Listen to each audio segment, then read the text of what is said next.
Hey friends, so welcome to DBC Inc. Live. We are so excited that you are joining us tonight. We have Elisabeth Bostwick on the show. Super duper excited to have her share tonight. Amazing content. But before we get started, just remember every single comment over in the comment section will enter you to win Take the Leap, which is Elisabeth's fantastic book. And yeah, so put your comments over in the comment section. Tell us who you are, where you're from, what you do.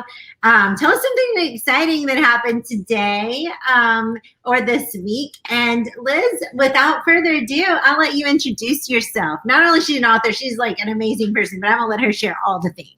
Oh, well, thank you so much, Tara. It's always great to connect with you and everybody at DBC Inc.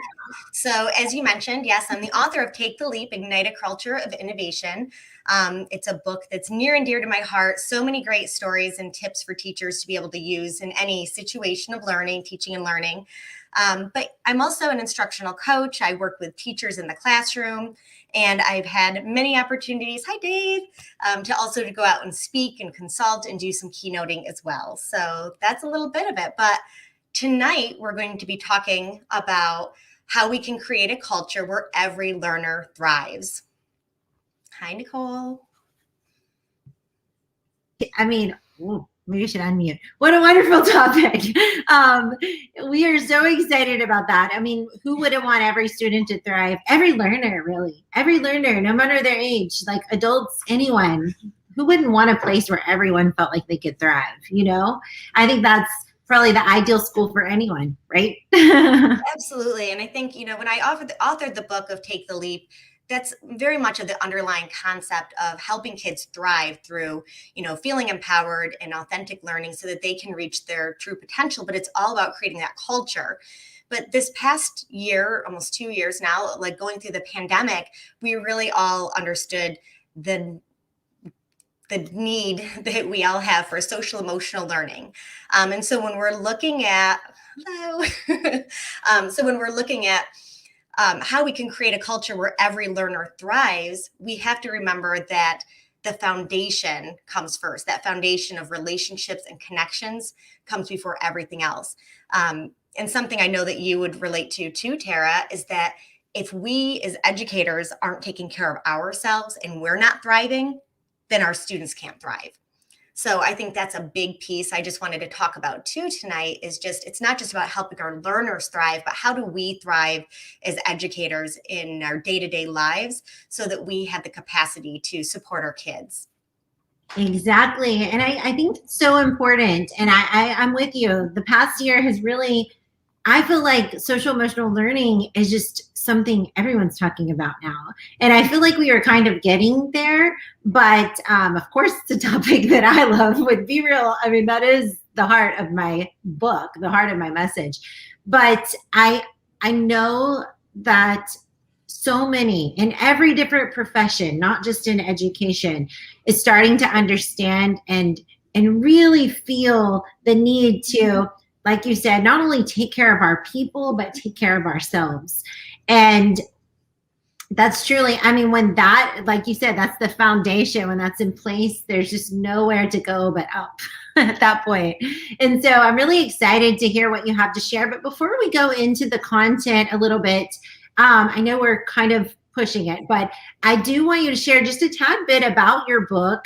Someone in the crowd tonight or tomorrow, if you're watching this on the playback, you still can enter. So put your comments over in the comment section. That's where I'll be doing the random drawing. But someone's going to win Take the Leap. And so tell us a little bit about what you hope readers will gain, just in a short summary. What do you hope readers are going to gain from Take the Leap? Yeah, absolutely. So, right as the book kicks off, it really hits on the heart of why we need to be able to create a culture where every learner thrives, but also like, how do we create a culture in our classroom and an environment that kids want to be at? how do we get our kids inspired and pumped up and wanting to be at school, to reduce any truancy issues or increase attendance with our students? We want kids to be, we've talked about this for years, like knocking down the doors to come in our schools. And that excitement is a lot of what I talk about in Take the Leap and how we get there. And we get there through, first and foremost, those connections and the relationships and creating that culture where every student feels valued, but then also looking at how we empower student voice and choice, and then how we create authentic experiences, whether it's passion projects or hands-on learning experiences. I touch a little bit on project-based learning because that's a passion of mine. And ultimately, anything that I talk about in the book has to do with how we get our kids to feel invested in their learning so that they want to be a part of it, and ultimately so they reach their full potential. So, and it is a little bit about taking those risks and taking steps forward out of our comfort zone a bit.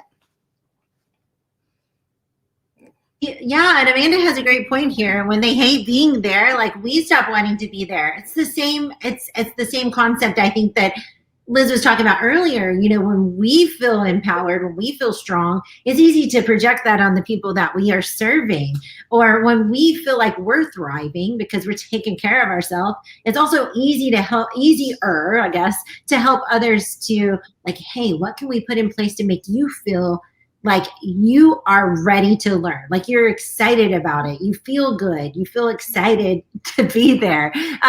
Yeah, I agree. That reciprocation, I guess, is what I'm saying, goes no matter if it's positive or negative, I feel like. So Liz, just dive into our content tonight, and let's just hear let's learn from you. I'm really excited about that. And remember, as you are listening to Liz, if you like what she has to say, comment over in the comment section. If you don't like what she has to say, you have something different to say, comment over in the comment section. We would love to answer those questions, clear anything up that you might, not understand. Or if you want to just be an amen corner, tell us what you're doing in your classroom that's also creating that same kind of culture. And Liz, take it away. All right. So some of the things that I've been really zeroing in on since, especially being, through the whole pandemic, is we've really looked at the importance of social emotional learning competency. And CASEL has great ones that I know a lot of teachers have been employing in their classrooms. But we really want to be looking at prioritizing connections, peer-to-peer, teachers with their students, and even colleagues between colleagues. We want our whole school environment to be a place where everybody wants to be. It's not just about our kids wanting to be there, but we want our educators to be excited to be at our schools too. And that really comes from the connections that we have, and really just developing a culture where everybody feels valued. And I think a lot of that, when I look back at some of the work that I've done this past year with some districts, it's looking at how do we do that, right? First off, looking at how do we cultivate gratitude in our school? Can we create opportunities in our classrooms for students to be able to express gratitude? And scientific studies show that those who show more gratitude on a daily basis and look for what they're grateful for end up having more positive feelings and lead more of a happier lifestyle. So I think it's really great to be able to encourage our students to be able to post Post-it notes about what they're grateful for. And Amanda, yes, it's a great crossover with Take the Leap and Cannonball into school. That's excellent. So looking at that, also, how can we take our staff and help our staff be able to engage in what they're grateful for?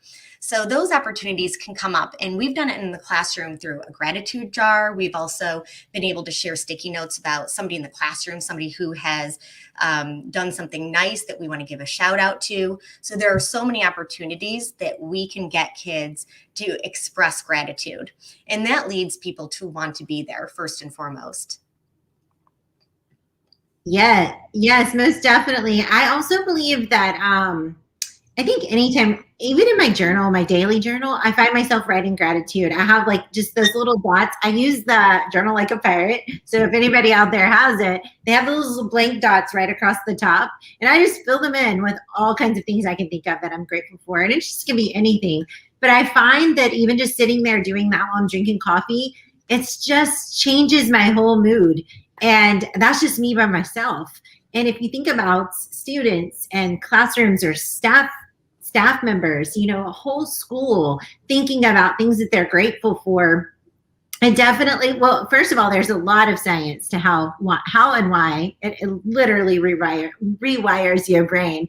But another way that you might can engage your students into gratitude activities is gratitude snaps. Tish and I do those every year about Thanksgiving. It's usually in November, all the way from November 1st until Thanksgiving Day. And really, there's just no time of the year that's not a great time of the year to be grateful. So you can do gratitude snaps at any time, but it's just like a book snap where you just take a picture of something you're grateful for and then shout it out, say why you're grateful for that thing. So it uses text, it uses pictures, and kids love all of those things. And we have so many picture apps out there. So I love that idea, Liz. And I think that also with our young learners, just identifying what brings them joy. When do they feel most happy? And then as a teacher, listening to those things and thinking, how can we bring those moments of joy into the classroom? And I think that when we look at what brings them joy, right? Like it could be animals, it could be being outside in nature, and there's ways that we can incorporate in the classroom. And I think that that's what's really important to be able to do as educators, and just making the classroom feel like a place that kids know that they belong, they're accepted, and they can express gratitude and also joy. But then kicking off the school year, and I know many of our educators out there have already kicked off the school year, but it's okay, because even if you have already done this, kicked off your year, there's another thing that we can do too, is that we can work together with our students to co-create what we want our classroom to look like, feel like, and what we even want it to sound like. So rather than the teacher talking at the students and telling them this is what it's going to be, but really empowering our students to be engaged in creating those classroom guidelines together. And that's what fosters that sense of ownership. So one thing that I used to get really excited about when I kicked off each school year is just kind of starting over with a new group and helping every single group know that this is not Mrs. Bostwick's classroom, and it's not just whatever I say goes, it's what we as a group. So that was a huge piece that I hit on every year to really help my learners understand that they had such a huge sense of ownership over the classroom, which I think is what really led them to also thrive. So involving students in that way is great, and just really also empowering them as leaders of the classroom. In what ways can they lead and take ownership of the classroom and what it looks like for them? Yeah, totally. I love the idea Jamie threw out there too. Like she's been doing an attendance question to build community. I'd love to hear some of those questions, Jamie, too, if you want to drop them over in the comments. But I think in any way, and I feel like this is what Liz is talking about, any way that we can involve the students, that their voices actually matter and what they have to contribute is valued, it's appreciated, it's enough. It's going to help us to be a better family, a better, like she said, it's going to build that culture where people feel, where the learners feel like they can actually take the leap. And I know that Dave and I think it's Dave and Amanda have been talking about how the Cannonball Inn author and the Take a Leap. Yeah, we go well together. Yeah, for sure. I think we have a lot of similarities, actually, Liz and I. But that's the piece. Like when kids feel comfortable, when they feel great, when they understand what each other are grateful for. I mean, sometimes that alone gives you so much insight to people, like understanding what they are thankful for. It just brings a whole new connection. And then you have these questions that Jamie's throwing out at attendance time, getting to know her students just a little bit more, or getting to know their students, sorry, just a little bit more.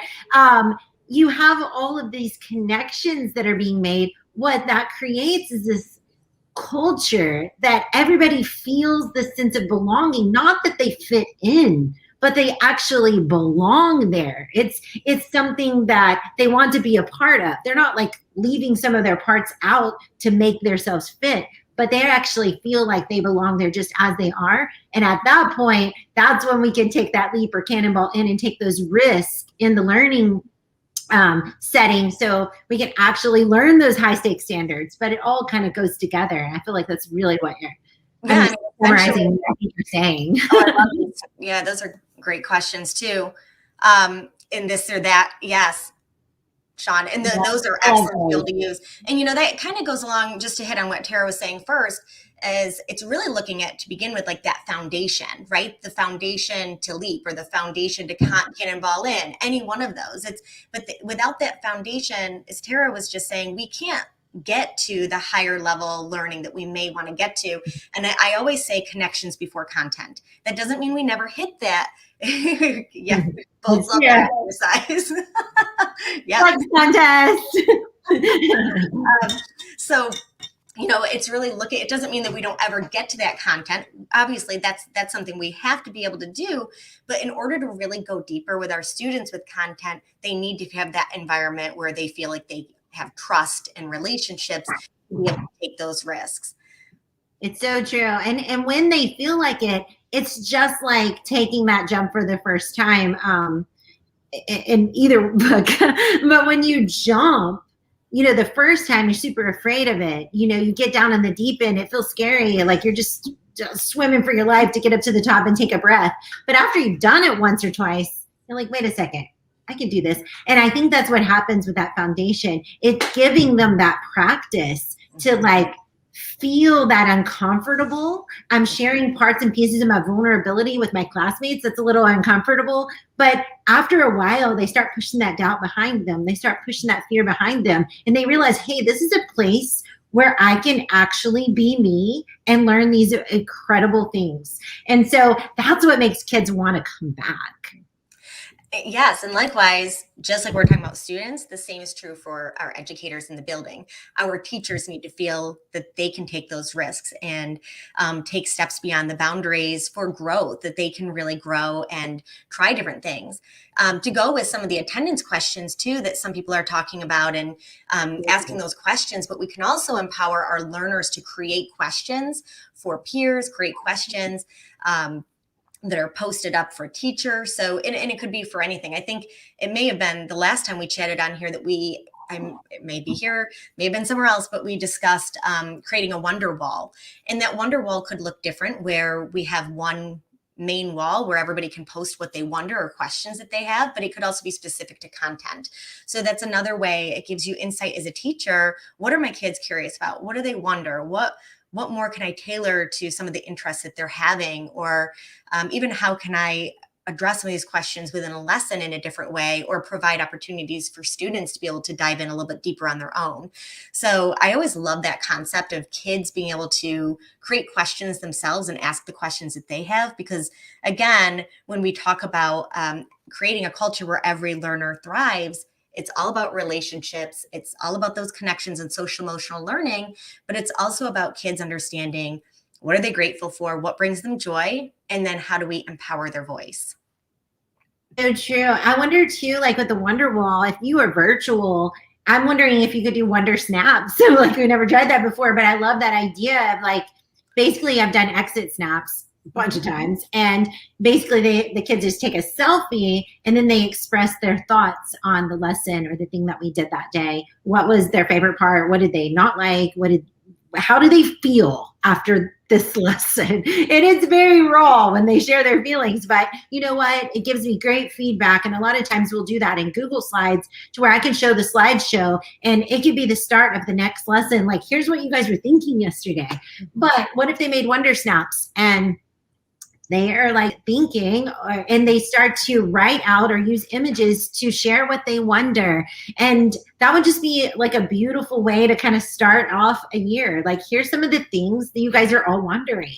You just show the slideshow. And I'm hoping throughout the year, we like come up with some answers for some of this stuff, or you come up with some answers for some of these things. So that's just like another way we could do that. But another thing I was thinking about with Wonder is what if they did, what if they shared what they wonder in a Flipgrid, and every student gets to go through and kind of comment on what they wonder, but also I get to know, like, why are they wondering these things, and how can we kind of integrate some of this stuff into the lessons that I'll be building over the next course, like the next year. And so there's just so many ways that we can involve their voice and integrate it into the content. And that is where this SEL and this high stakes standards just ends up blending so beautifully together, which I talk about all the time in my Be Real keynote. They don't need to be separate. They actually need to go together, and they do go together, because when they do, that's truly when students thrive. That's when learners thrive. I couldn't agree more. And I love what you shared. I mean, that's the same work that I've been doing with the districts is how can we utilize Flipgrid? How can we even use Nearpod has the posting aspect. Some people use Padlet too is another way to be able to use that. Jamboard, yes, Jamboard is very a popular one that you can do anything like that. And you know, Tara, you made me think of an activity that we've done. And again, it talks about when we're talking about the social emotional learning aspect of students is that it's just a reality that not all kids are going to love everything that we always do. So not everything might be always, things might not always be their favorite, or it might not always be fun. However, it's okay. And one thing I've always taught my students is it's okay that we might not love everything, but how can we make it enjoyable? And I would take that feedback from students. But additionally, at the end of lessons, you mentioned creating snaps where kids could share like what they felt after a lesson, right? And so one thing that we would do is I would even use a Foursquares, but you know, depending if somebody's remote or whatever your situation is, but we would just do it on the floor with Foursquares on the floor, and kids would stand in the quadrant of which they related to the most. So for example, doing this math lesson, for example, did it feel like a Pop-Tart? Did it feel like climbing a mountain? Did it feel like you're canoeing? For example, and then we'd have kids explain why. Well, why did it feel that way? And they'd be like, well, I picked a Pop-Tart because it just felt easy and relaxing and enjoyable, where somebody else may have said, I chose the mountain because it was hard. But again, that's creating that culture where our kids can really express what they're feeling, and it gives those insights to the teacher. So we know, okay, this child might be doing okay, but hey, this is feeling like a mountain. How can I make some adjustments for the child? So getting those insights is really valuable. And again, it's always about being in tune with our kids, understanding how they're feeling, how they're perceiving everything in the classroom, and then making those adjustments as the teacher. And likewise, we want to do the same for our staff. We want to know like what might feel sticky versus what feels enjoyable or what feels too easy. So using a quadrant like that. And again, you could do that on a Jamboard, set it up, and people could put up their sticky notes, or you could create Flipgrids with icons over it and text and all of that. And there you go. You've got all types of different ideas for how you can gather insights in a fun way. Yes, absolutely. So Liz, Dave has dropped your link over in the comments multiple times for the book. It's also above and below this video, depending if you're watching from YouTube or Facebook. So do check it out. But if you want to win the book, you should comment today and tomorrow for anybody who's putting their babies to bed right now and watching it on the playback. But Liz, if they want to connect with you, how can they connect with you? You can always find me on Twitter. You can find me on Instagram, Facebook. I'm on all the social media platforms, LinkedIn as well. So definitely connect with me. If you have the book, read the book, or end up reading the book, I would love to hear from you. I always love connecting with people and just hearing your thoughts and reflections as well. And I think every teacher and every student has a story. So hearing those stories, I think empowers us all in our roles and whatever it is that we're doing within education. And it's important for our students to know that they have an important story as well to share. So definitely connect and share out. And I would love to hear from you. Thank you, Dave, for dropping that down there too. Yes, Dave's got us. He's got us over here. All right, Liz. Liz is headed over to host a Twitter chat. Do you want to tell them a little bit about that for anybody who's like still needing some more engagement, some more learning? So we're going to go a little bit deeper on this topic tonight on creating a culture where every learner thrives. And we have 4 questions through Teach Better. We're going to be dropping some questions, having a conversation there. So it's going to go a little bit more specific. And then, of course, you get to share your voice a little bit more. So I'd love you to jump on in to the Twitter chat tonight. And then afterwards, I'll be with Dave over at Teach Better for a live to recap the chat. So we'll be able to share some more insights and ideas and reflections from others as well. Yeah, so you definitely want to check that out. Head over to #TeachBetter. And if you're watching this tonight, which is 9/26/21, if you're watching this later, don't go over there. It's not going to be there. #TeachBetter on Twitter, and you can get a little more awesomeness from Liz. But Liz, thank you so much for joining us tonight. It's such a lovely conversation. So many cool ideas. Thanks for all of you putting the great ideas over here. Nicole, there's a lot of fun people over here. Amanda, I know, was sharing some. Ryan Reed. Thank you so much, Sean. We are so excited. Jamie, to hear your ideas. And as you are continuing to share, use the hashtag DBC Inc. Books. You can also use the hashtag tag us at DBC_Inc. on Instagram and Twitter. We love seeing what you guys are doing out in the learning field, whatever that is, your classroom, your virtual classroom, wherever you are.